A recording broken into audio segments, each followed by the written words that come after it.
Right మనం చూస్తున్నాం visual తాజా విజువల్ అది కొద్దిసేపటి క్రితం ప్రభుత్వ ఆసుపత్రిలో జగన్ చికిత్స పొందుతూ ఉన్నప్పటి దృశ్యాన్ని ప్రస్తుతం మనం చూస్తున్నాం. గాయం అయిన తరువాత 8 గంటల 7 నిమిషాలకి ఆయనపై దాడి జరిగింది. ఆ తరువాత 11 గంటల 30 నిమిషాలకు విజయవాడ ప్రభుత్వ ఆసుపత్రికి చేరుకున్నారు జగన్. వెంటనే అక్కడి నుంచి వైద్యులు ఆయన్ని లోపలికి తీసుకుని వెళ్లి కంటి పరీక్షలు చేశారు.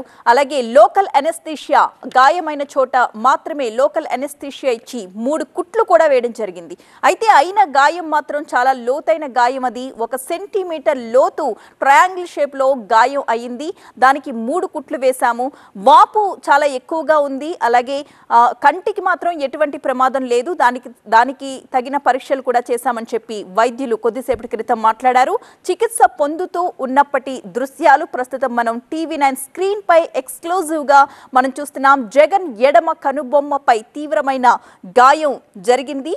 బస్ యాత్రలో ఉన్నప్పుడు ఒక రాయి, ఆగంతకుడు విసిరిన ఒక రాయి తగిలి ఆయన ఎడమ కంటి పై భాగాన తీవ్రమైన గాయం ఏర్పడడంతో 3 కుట్లు పడ్డాయి. తీవ్రంగా భాగమంతా కూడా వాచిపోయినట్లుగా డాక్టర్స్ చెప్పారు. అయితే ఆ గాయం తాలూకా ప్రభావం తగ్గడానికి, ఆ నొప్పి వాపు తగ్గడానికి 4-5 రోజుల సమయం కూడా పడుతుందని డాక్టర్స్ చెప్పారు. ఒక్కసారి మా ప్రతినిధి ఎంపీ రావు దగ్గరికి వెళదాం.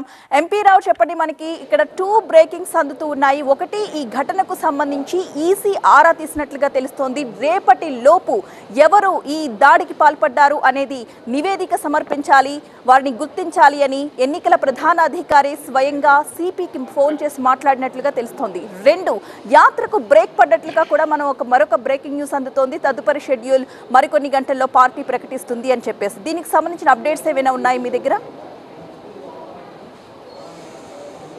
అంటే ఒకటి, ఎన్నికల కమిషన్ అయితే మొత్తం ఘటన మీద చాలా సీరియస్గా ఉంది.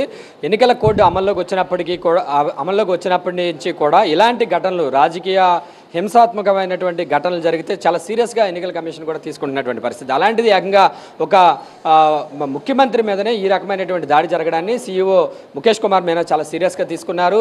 విజయవాడ సిపి కాంతిరాణ టాటాతో సీఈఓ మీనా ఫోన్లో మాట్లాడారు. ఘటనకు సంబంధించి ఆరా తీశారు. అసలు ఈ ఘటనకు సంబంధించి పూర్తి నివేదికను రేపటిలాగా పూర్తి నివేదికను అందించాలని కూడా సీఈఓ మీనా విజయవాడ సిపిని ఆదేశించారు. అయితే ఈ ఘటనకు కారణమైనటువంటి వారిని కూడా వెంటనే గుర్తించే విధంగా కూడా త్వరితగతిన చర్యలు చేపట్టాలని చెప్పేసి కూడా ఎన్నికల కమిషన్ సీఈఓ, రాష్ట్ర ఎన్నికల ప్రధానాధికారి ముఖేష్ కుమార్ మీనా విజయవాడ సిపికి ఆదేశాలు జారీ చేశారు. ఇలాంటి ఘటనలు ఎక్కడా కూడా పునరావృతం కాకుండా మొదట్లోనే ఎన్నికల కోడ్ అమల్లోకి వచ్చినప్పుడే ఇలాంటి చిన్న చిన్న ఘటనలు జరిగితేనే చాలా సీరియస్గా తీసుకున్నటువంటి ఈసీ ఏకంగా సీఎం మీద దాడి జరగడాన్ని మరింత సీరియస్గా తీసుకుందని చెప్పుకోవచ్చు. రేపటిలోగా ఎట్టి పరిస్థితుల్లోనూ కూడా పూర్తి నివేదికను అందజేయాలని చెప్పేసి విజయవాడ సిపి కూడా ఆదేశాలు జారీ చేశారు. మరోవైపు డాక్టర్లు చెప్పిన దాని ప్రకారం అయితే 2 రోజులు, అంటే ఆ వాపు కానీ ఆ నొప్పి కానీ ఇంకా ఉంటుంది.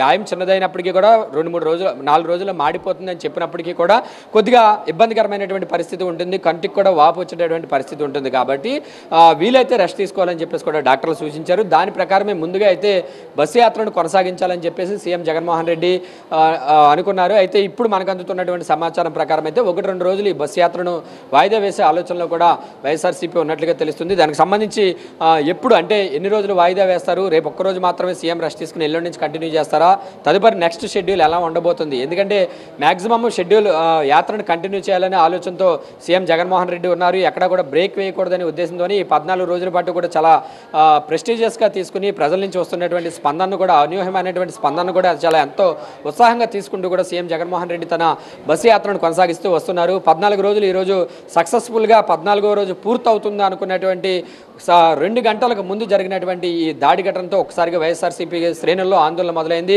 సో ఆ తర్వాత జరిగినటువంటి పరిణామాలు, సీఎం గవర్నమెంట్ హాస్పిటల్కి వచ్చి ట్రీట్మెంట్ చేసుకోవడము, సీఎం దగ్గర కంటి పైన లెఫ్ట్ ఐబ్రో పైన జరిగినట్టు గాయానికి ఒక 3 కుట్లు కూడా పడడం, ఇదంతా చూసి కొద్దిగా మళ్ళీ ఇంకా ఎక్కువగా ఇబ్బందికరమైనటువంటి పరిస్థితి రాకముందుకే కొంచెం రెస్ట్ తీసుకుంటే బాగుంటుందనే ఒక ఆలోచనలోనే 1-2 రోజులు ఈ బస్సు యాత్రకు బ్రేక్ వేసే ఆలోచనలో కూడా సీఎం ఉన్నట్లుగా తెలుస్తుంది.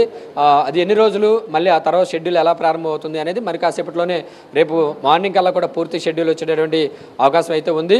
సో దీనికి సంబంధించి అయితే యాత్రకు బ్రేక్ ఇవ్వాలనే ఆలోచనలోనే ఉన్నారు.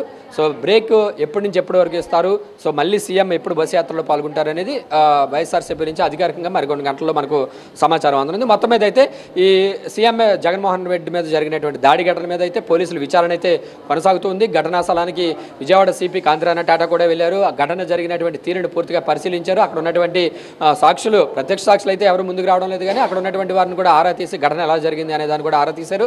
సీసీ కెమెరాలను కూడా సీఎం సిపి పరిశీలించినటువంటి పరిస్థితి. రేపటిలోగా ఈ ఘటనకు కారణమైనటువంటి వారిని గుర్తించాలని చెప్పి ఎన్నికల కమిషన్ ఆదేశాలతోటి పోలీసులు కూడా చాలా సీరియస్గా తీసుకుని, ఎందుకంటే చిన్న చితక ఘటన కాదు, ఏకంగా రాష్ట్ర ముఖ్యమంత్రి మీద జరిగినటువంటి దాడి ఘటన కాబట్టి పోలీసులు కూడా చాలా ప్రెస్టీజియస్గా తీసుకుని వీలైనంత త్వరగా ఈ దాడికి పాల్పడినటువంటి వారిని గుర్తించే పనిలో కూడా పోలీసులు ఉన్నారు. రేపటిలోగా ఎన్నికల కమిషన్ కూడా నివేదిక ఇవ్వాలి కాబట్టి పోలీసులు త్వరితగతిన ఈ విచారణ పూర్తి చేసే విధంగా కూడా ముందుకు వెళ్తున్నారు. సో రేపు ఉదయానికి దీని మీద అసలు ఎందుకు ఈ దాడి జరిగింది, ఉద్దేశపూర్వకంగా జరిగినటువంటి దాడా, లేదు అంటే వేరే ఇతరత్ర కారణాలు ఏమైనా ఉన్నాయా, దీనికి రాజకీయ కారణం ఏమైనా ఉందా, రాజకీయ పార్టీలు ప్రేరేపించడం వల్ల జరిగినటువంటి దాడా, లేదంటే ఎవరైనా వ్యక్తిగతంగా చేసినటువంటి దాడా అనేది కూడా చూడాల్సినటువంటి పరిస్థితి ఉంది. ఇలాంటి అన్ని కోణాల్లోనూ కూడా పోలీసులు దర్యాప్తు చేస్తున్నారు. కాకపోతే ఏంటంటే అక్కడ ఉన్నటువంటి సీసీ కెమెరాలు కూడా పనిచేయకపోవడం, ఆ స్కూలు పక్క నుంచి ఆ రాయి వచ్చి సీఎం ఎడమ కంటి మీద తగిలింది, కంటి పైన తగిలింది. రైట్ సైడ్లో సీఎం కాన్వే బస్సు వెళ్తున్నటువంటి రైట్ సైడ్లో 2 బిల్డింగ్స్కు సీసీ కెమెరాలు ఉన్నప్పటికీ కూడా అక్కడ ఉన్నటువంటి సీసీ కెమెరాలను ఆల్రెడీ పోలీసులు పరిశీలించినప్పటికీ కూడా అటువైపున ఎక్కడి నుంచి అయితే రాయి వచ్చిందో అక్కడ ఉన్నటువంటి ప్రాంతం అంతా కూడా చీకటమయంగా ఉండడంతో అసలు ఆ రాయి వచ్చిందే కూడా చాలా అంత క్లియర్గా కూడా కనబడడం లేదు. అటువంటిది ఆ పర్సన్ కూడా విసిరినటువంటి పర్సన్ అసలు కనబడే ఛాన్సే కూడా లేకుండా పోయినటువంటి పరిస్థితి. కాబట్టి రేపు ఉదయం దీన్ని పూర్తి స్థాయిలో తెల్లవారిన తర్వాత ఉదయం నుంచే కూడా పూర్తి స్థాయిలో విచారణ చేసి రేపు మధ్యాహ్నానికల్లా కూడా పోలీసులు ఈ ఘటనకు పాల్పడినటువంటి వారిని గుర్తించే విధంగా కూడా పోలీసులు కూడా తీవ్రంగా ట్రై చేస్తున్నటువంటి పరిస్థితి. విచారణ కూడా చాలా సీరియస్గా తీసుకుని ముందుకు వెళ్తున్నటువంటి పరిస్థితి కూడా జరుగుతుంది. ఇప్పుడు కూడా నైట్ టైం కూడా పోలీసులు తమ విచారణను కొనసాగిస్తున్నారు. రేపు సాయంత్రానికల్లా కూడా విజయవాడ సిపి ఎన్నికల కమిషన్కి రిపోర్ట్ ఏమన్నారు. అలాగే సీఎం షెడ్యూల్ ఎలా ఉండబోతుంది, నెక్స్ట్ షెడ్యూల్ బస్సు యాత్ర ఏ విధంగా ఉండబోతుంది, ఎన్ని రోజులు బ్రేక్ ఇస్తారు, మళ్ళీ షెడ్యూల్ ఎక్కడి నుంచి ప్రారంభమవుతుంది అనేది కూడా మరి కాసేపట్లోనే పూర్తి స్పష్టత వచ్చే అవకాశం కనిపిస్తుంది. రైట్, థ్యాంక్ యూ ఎంపీ రావు. మొత్తానికి